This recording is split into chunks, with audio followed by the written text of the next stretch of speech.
ఆత్మీయ జీవితంలో ఏదో ఒక కొదువు ఉంటుంది, ఏదో ఒక ఇబ్బంది ఉంటూనే ఉంటుంది.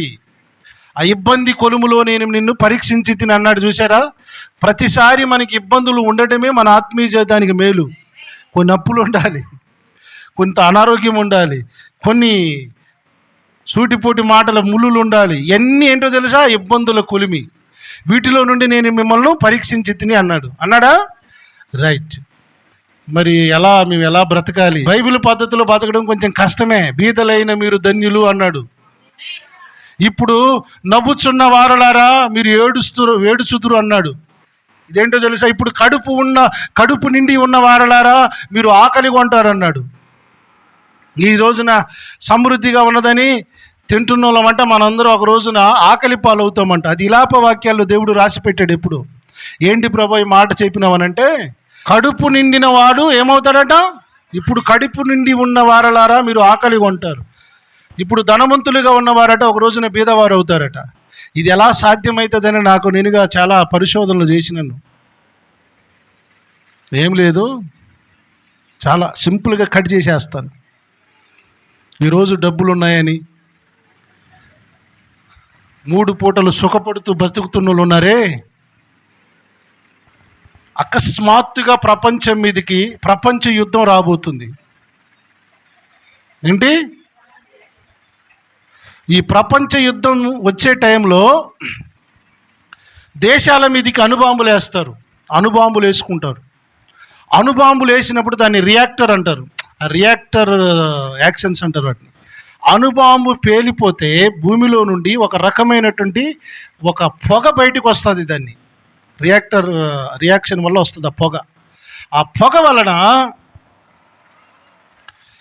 ఆకాశంలో ఇప్పుడు మనం చూస్తున్న మేఘాలునే, ఆ మేఘాలలోనికి అణుబాంబు పేలిన తర్వాత వచ్చిన పొగంతా దాంట్లో పేరుకొని పోతుంది.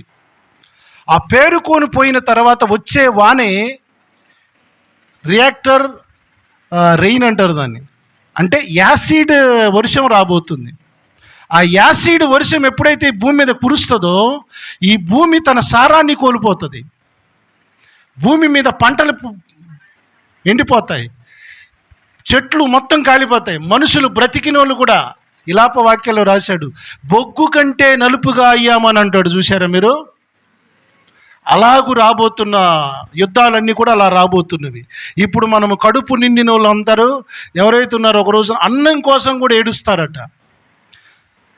ఇలాప ప్రవక్త అదే ప్రవచించాడు. ఇలాప గ్రంథములు చూడండి, 2వ అధ్యాయము 11వ వచనంలో రాయబడింది. ఆ మాట చూపిస్తాను, చదవండి మీరు.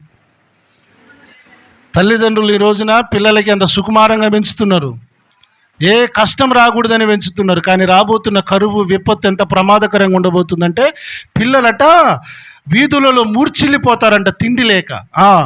గాయముందిన వారై, గాయాలు అణుబాంబు వలన, యుద్ధం వలన ప్రతి ఒక్కరికి గాయాలు అవుతాయి.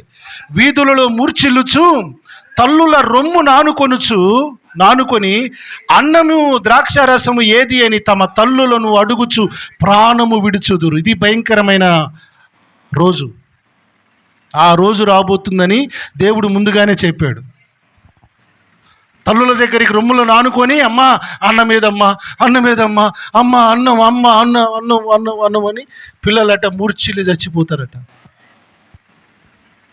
ఇప్పుడు కడుపు నిండి ఉన్నదని సంతోషించుచున్న వారలారా ఒక రోజున మీరు ఆకలి కొంటారు. ఆ కరువు రాబోతుంది ప్రపంచం మీదికి, తస్మాత్ జాగ్రత్త. దానికి మనం చేయాల్సింది ఏమి లేదు, ఆత్మీయమైన ధనాన్ని సమకూర్చుకోవడం ఎలాగో తెలుసుకోవాలి. డబ్బు కూర్చుకున్నారు, ఇప్పుడు ఆత్మీయ ధనాన్ని కూర్చుకోవాలి. హలో, ఈ మర్మాలు ఇప్పటి కాలంలో ఇవన్నీ కూడా మరిచిపోయారు. దీని గురించి జ్ఞాపకం చేయడానికి దేవుడు నా హృదయంలో పెట్టిన మాటలను నేను బయలుపరుస్తాను. ఏది మరుగు చేయను. మరుగు చేయడము దేవుని సేవకులకు మంచిది కాదు. ఏది కూడా మరుగు చేయకూడదు. దేవుడు అన్నిటినీ తెలియపరచాలని దేవుడు తెలియజేశాడు కనుక ఆయన చెప్పిన విషయాలను మనము నేర్చుకుందాం. Praise the lord. ఒకసారి బైబిల్ గ్రంథం తెరిచి మత్తయి సువార్త 10వ అధ్యాయం 41వ వచనం చదువుదామా? 10:41. యేసయ్య చెప్తున్న విషయం ఏంటంటే, మనందరికీ డబ్బులేగా కావాల్సింది బతకడానికి. యేసు ప్రభు వారు డబ్బులు ఇవ్వడు, ఫలాలు ఇస్తాడు. ఫలము కావాలా, ధనము కావాలా? ఫలము ప్రత్యక్షంగా మన జీవితాలకు కనబడదు, కానీ పరోక్షంగా అది మనకు సహాయం చేస్తుంది.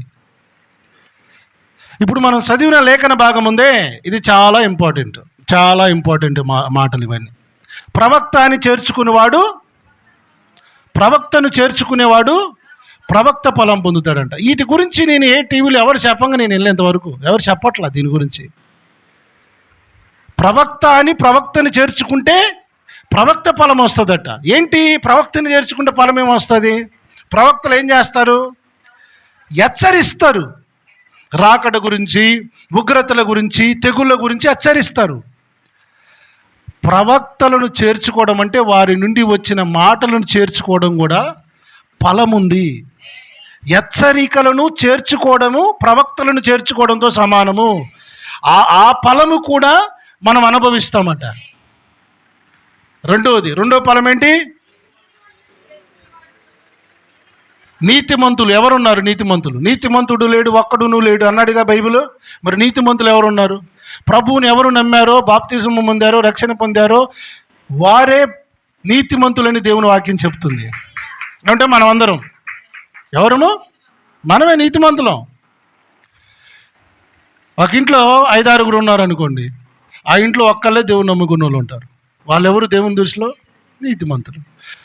వాళ్ళని ఇబ్బంది పెట్టకుండా వారికి సహకరించడం కూడా నీతిమంతుల ఫలమే. ఏమర్థమైంది? నీతిమంతులకు ప్రత్యేక ఫలం అంటే వాళ్ళని సహకరిస్తూ వారిని ఏ విధంగా ఇబ్బంది పెట్టకుండా చేర్చుకోవడం కూడా ఫలమే, సహకరించడం కూడా ఫలమే. మూడోది, సన్నీళ్ళు ఇస్తే, శిష్యుడని చేర్చుకుని సన్నీళ్ళు ఇస్తే కూడా ఫలము పరలోకమందు పోగొట్టుకుంటాను సెలవిచ్చాడు. ఇప్పుడు ఈ 3 ఫలాలలో ఎక్కడైనా డబ్బులు ఉన్నాయా? స్తోత్రం చెప్పండి. ఇప్పుడు ఈ ఫలములు ఎంత ప్రాముఖ్యమైనయో తెలుసుకున్న భక్తులు ఉన్నారు బైబిల్ గ్రంథంలో. విశ్వాస జీవితంలో మనం తెలుసుకోవాల్సింది ఏంటో తెలుసా? ప్రభు చెప్పాడు, ప్రార్థన రహస్యంగా చేయాలన్నాడు. 2, ఉపవాసము రహస్యంగా చేయాలన్నాడు. 3, కానుక కూడా రహస్యంగా ఇయ్యాలన్నాడు. మనం ఏం చేస్తున్నాం? 10 రూపాయలు కానుక తీసి అందరూ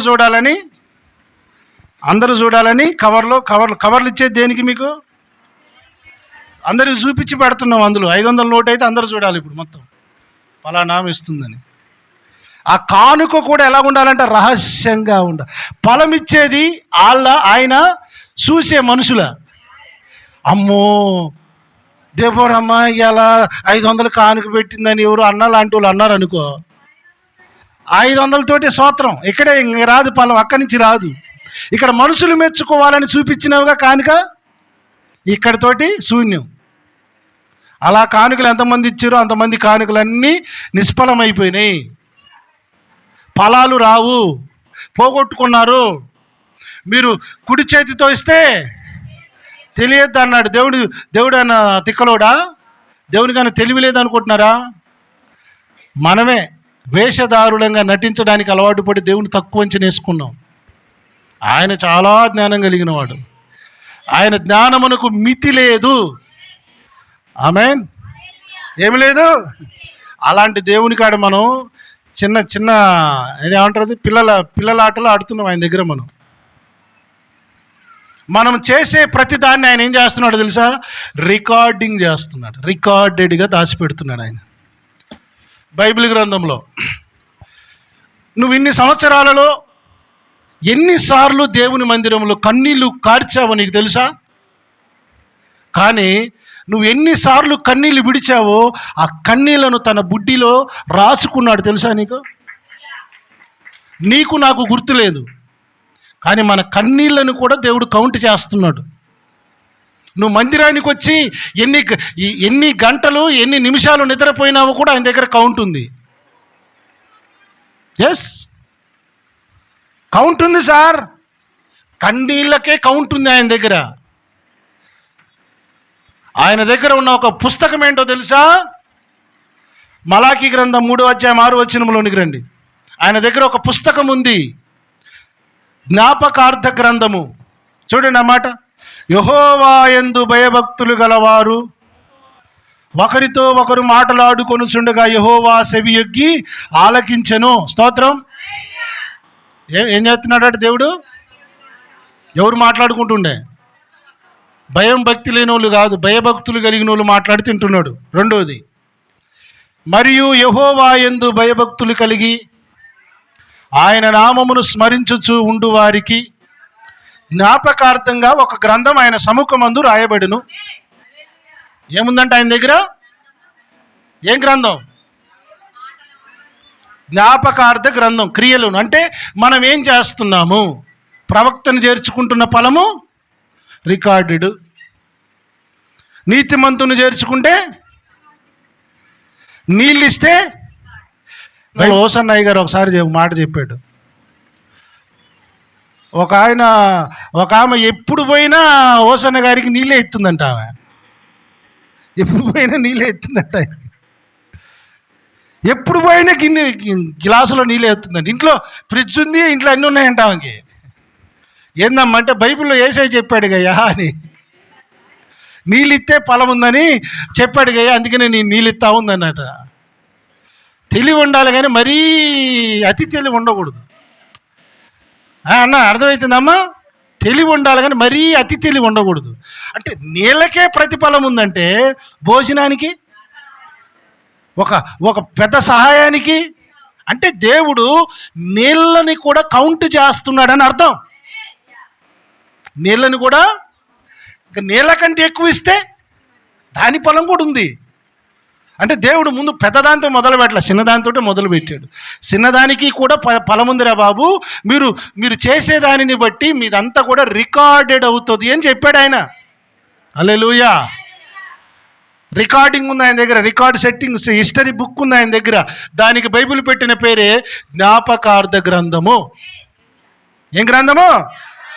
నువ్వెప్పుడు నలిగిపోయిన 10 రూపాయల కాగితం వేసినా కూడా తెలుసు ఆయనకి. కిరాణా కొట్లో సెల్లని 10 రూపాయల నోట్లు, 5 రూపాయల నోట్లు వేసారు కొంతమంది.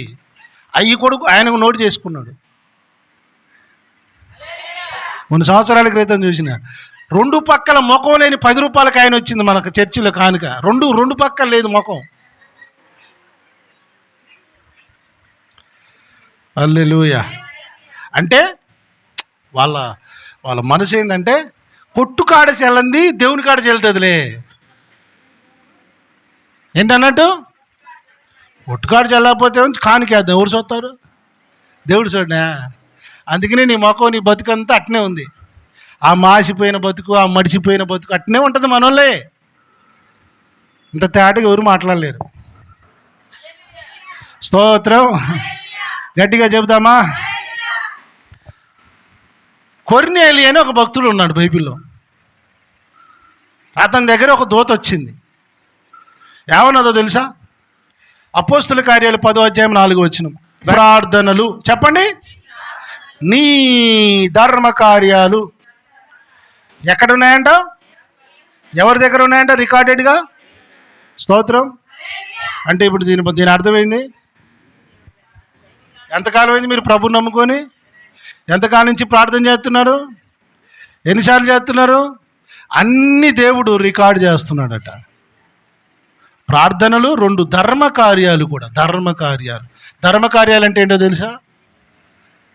చెప్పండి. ధర్మ కార్యాలు అంటే ఏంది? మీరు అన్నం లేని వాళ్ళకి అన్నం పెట్టడము, వస్త్రాలు లేని వాళ్ళకి వస్త్రం ఇవ్వడం, ఎవరైనా ఇబ్బందుల్లో ఉంటే చేయడం.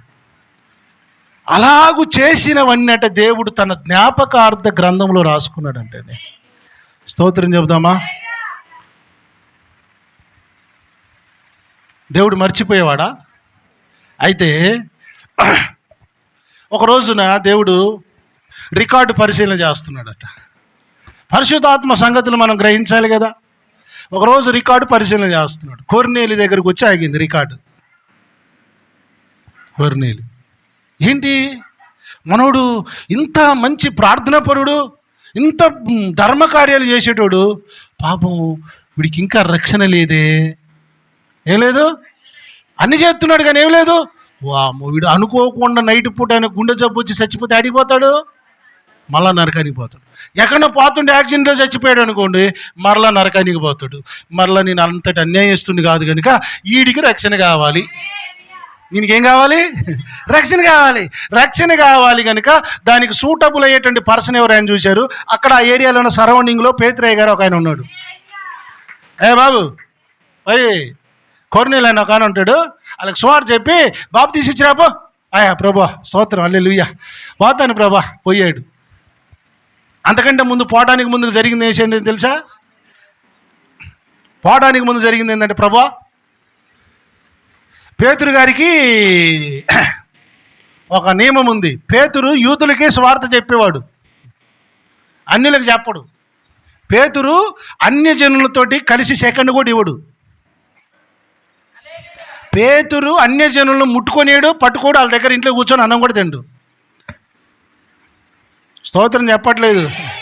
అలాంటి పేతురును కొర్నేలు ఇంటికి పొమ్మంటున్నాడు.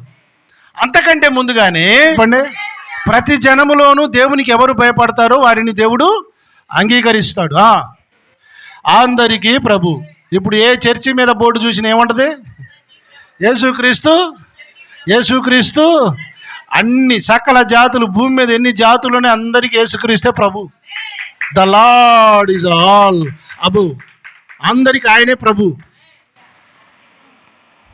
ఈ సువార్త చెప్పిన తర్వాత చదవండి 44వ వచనంలో, కొర్నేలు గారు ధర్మకార్యాలు చేశాడు, ప్రార్థన చేశాడు, కానీ ఏం లేదు. దానికి ఎవరిని పంపించాడు? పేతురును పంపించాడు. ఇప్పుడు కొర్నేలుకి ఏమొచ్చింది? రక్షణ. కంటికి కనబడే 10 రూపాయల నోట, 100 రూపాయల నోట, 2000 నోట, 10 తులాల బంగారమా? రక్షణ కంటికి కనిపించేది కాదు. ఇప్పుడు దేవుడు ఏమిచ్చాడు ఆయనకి? దేన్ని బట్టి? ధర్మకార్యాలను బట్టి, రికార్డెడ్గా ఉన్నటువంటి దాన్ని బట్టి. ఇతడు చనిపోతే పరలోకం నరకానికి పోతాడు. ఇతడు నరకానికి పోవడం ఇష్టపడని దేవుడు కొర్నేలుని, అది పేతురును పంపించాడు సువార్త చెప్పమని. స్తోత్రం చెప్దామా? హల్లెలూయా. అందుకని మనం ఏం చేయాలి ఇప్పుడు? విచిత్రం ఏంటో చెప్పనా? కొర్నేలు ఇంట్లో జరిగిన సందర్భం, బాప్తిస్మం పొందుకుంటే కదా పరిశుద్ధాత్మ రావాలి. బాప్తిస్మం లేకుండా పరిశుద్ధాత్మ వచ్చింది అక్కడికి. That is the gospel, power of gospel. అంటే సువార్త శక్తి ఎంత గొప్పదో అది అక్కడ అర్థమవుతుంది. నమ్మి బాప్తిస్మం పొందితే రక్షించబడతాడు కదా. పరిశుద్ధాత్మ అనే వరం అలాంటి నమ్మి బాప్తిస్మం పొందిన వాడికి ఇవ్వబడుతుంది. కానీ బాప్తిస్మం లేకుండా కూడా పరిశుద్ధాత్మ దిగిండు. ఇంకోటి చెప్పనా, ఈ పదం మీద ఎన్ని డిబేట్లు చేసిరో తెలుసా పాస్టర్లో? అసలు నమ్మనోడికి బాప్తిసం, పరిశుద్ధాత్మ రావడం ఏందండి? డిబేట్లు అంటే చర్చలు. ఎంతమంది మీటింగులు పెట్టి చర్చలు చేశారో తెలుసా? అర్థం కాక. పరిశుద్ధాత్మ ఎవరి చేతిలో ఉంది? యేసు ప్రభు వారి చేతిలో. ఎవరికి ఇవ్వాలో అన్యజనులైతేంది, యూదులైతేంది, ఎవరికి ఇవ్వాలనుకుంటే వాళ్ళకి అనుగురిస్తాడు. దీని మీద చర్చలు చేసి చాలామంది భ్రష్టులు అయిపోయారు. చాలామంది సేవకులు. ఒక అన్యజనుని కుటుంబం రక్షించబడాలని దేవుని ప్రణాళిక అయింది. ఆయన ధర్మకార్యాలు ఆయనకు అడిగిపోయినాయి, ఈయన ప్రార్థనలు ఆయనకు అడిగిపోయినాయి. దేవుడు ఇచ్చాడు. దీన్ని నువ్వు ఏ విధంగా అర్థం చేసుకుంటే ఆయనకేం సంబంధం? నరహత్య చేయొద్దు అన్నది దేవుడే కదా. మోసే ఒక్క దెబ్బతోటి